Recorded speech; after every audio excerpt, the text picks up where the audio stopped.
Okay, now we're going to meet Julia C. Burckmyer Pressley, and the time is 1895. South Carolina. Just look at it. Beautiful, isn't it? My husband and I had it built, and we moved in shortly after we were married back in 54. 40 years ago. No, 41 if you really want to know. Oh, such memories. 8 of our 11 children were born in that house. Life held a lot of challenges for us back then, but here we are. Turn of the century, and life is good. It certainly is. God bless us.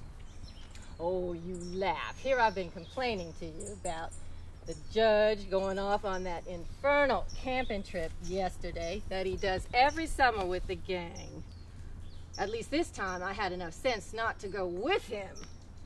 It will be just the boys, granddad and grandson, on the big adventure. Well, you know, Willie's 11 now, so he gets to go. And I tell you what, that judge, he can have his dirt. Oh, there's dust everywhere out by Camp Pressley, out by Cazadero. And those bugs, Lord almighty, mosquitoes this big.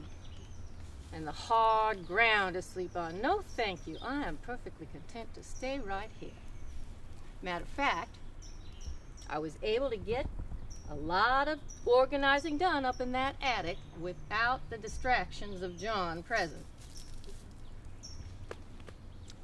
It was lovely. I had so much time on my hands I didn't know what to do. There was no, Julia, would you bring me a tall glass of iced tea? You were the only one who makes it the way I like it. So here we are. Now that the work is done, I get to pamper myself with your fine company in the comforts of a home with no creepy crawlies to bother us. We are taking our tea, and we, after having our fill of my famous pecan pie. Did you like the pie? We are living like kings and queens here, while the judge and his grandson are scratching bug bites in a tent. I just picture those two tromping around in the big redwoods. John thinks he's still a young buck, shooting at game, fishing the creeks. Oh, my Lord. Well, he can have that. That's all right with me. But I'll tell you what, there was a time when John was the youngest. Nearly everything he did. He was granted special permission in 54 to take that law exam while he was still underage. And when he began practicing law at the tender age of 21 in Kingstree, he became the youngest member, save one, in the South Carolina State Legislature. And to top that, John Gotea Pressley was the youngest man to sign the South Carolina Articles of Secession. And when those men he led to battle, why, they were the same age he was, most of them. You could not tell them apart, save for that handsome officer's uniform he wore and his natural command and presence. I found a photograph of him. Oh, it's not very good. But you can see that, oh, this one's better, this one's better, this one. Look at both of these. Now, you just see how handsome he is in that officer's Confederate uniform, don't you think? Yes. You were asking me about how he had hurt his arm. Well, I will tell you, I never tire of telling that story. You see, to a lot of people, that arm is nothing but a useless appendage, but to our family, it is his badge of honor. Most of you probably know that John was the lieutenant colonel of the South Carolina Volunteer Regiment.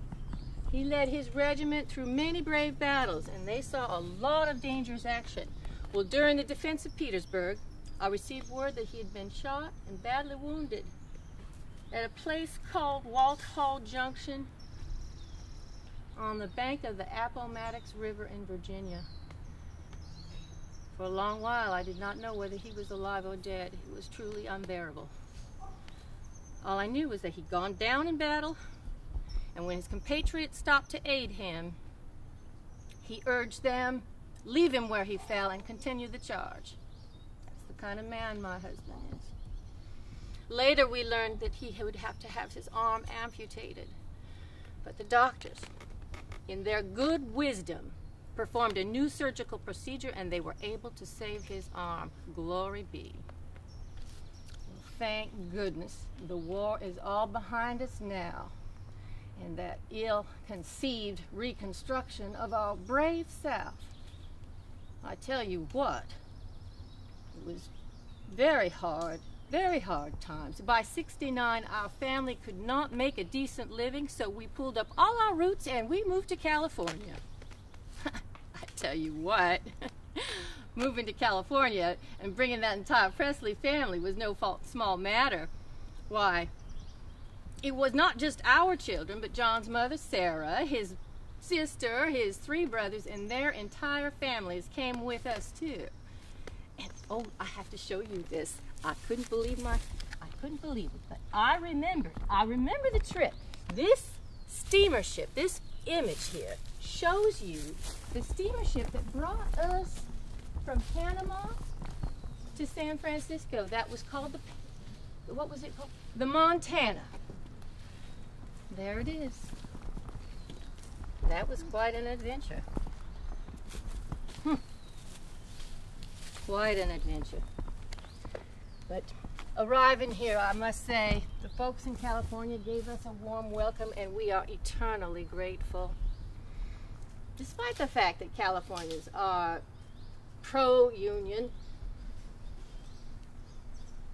we arrived first in Susan City in Solano County, and John was city attorney there, but we learned that Santa Rosa was the 8th largest city in California and needed good lawyers, so guess what? We packed our things and moved here. You cannot beat the beauty of this place.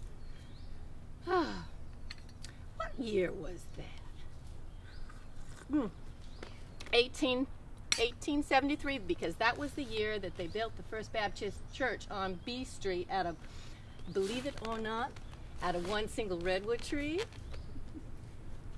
Yes.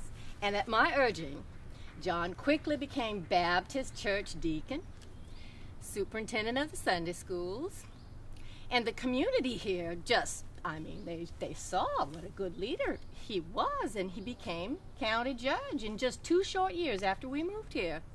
Then he was elected Superior Court judge for the county, and he served 2 full terms in that capacity. Now, of course, Adelaide's husband, Judge Ruttledge, and my husband share a private practice.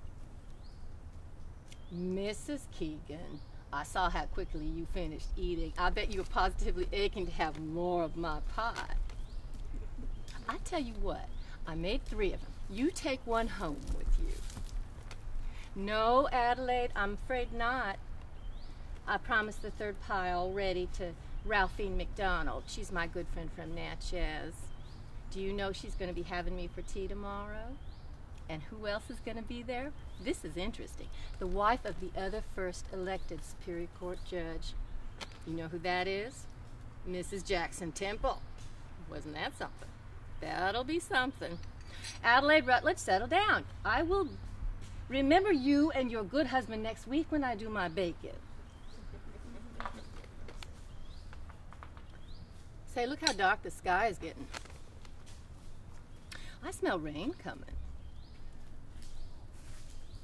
What do you know? Tomorrow's the 4th of July and it's gonna rain. Looks like the judge is gonna be celebrating his independence in the rain. Well, it's a good thing I packed a warm comforter with Willie for the 2 of them to share. I don't want him to catch a chill.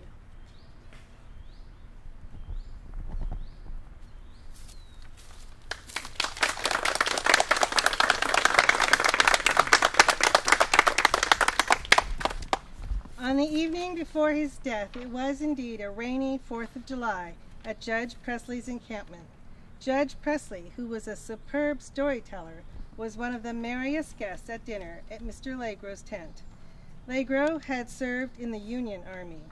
Old war times were talked over, and old soldiers rejoiced that good feelings prevailed between the blue and the gray. The next morning, Mr. Legros was called to the judge's tent. Judge Pressley said, "Friend, lay me back," which he did, and the judge expired. The gray died in the arms of the blue. 2 years later, Legros' daughter Eva married Presley's son, Lawrence.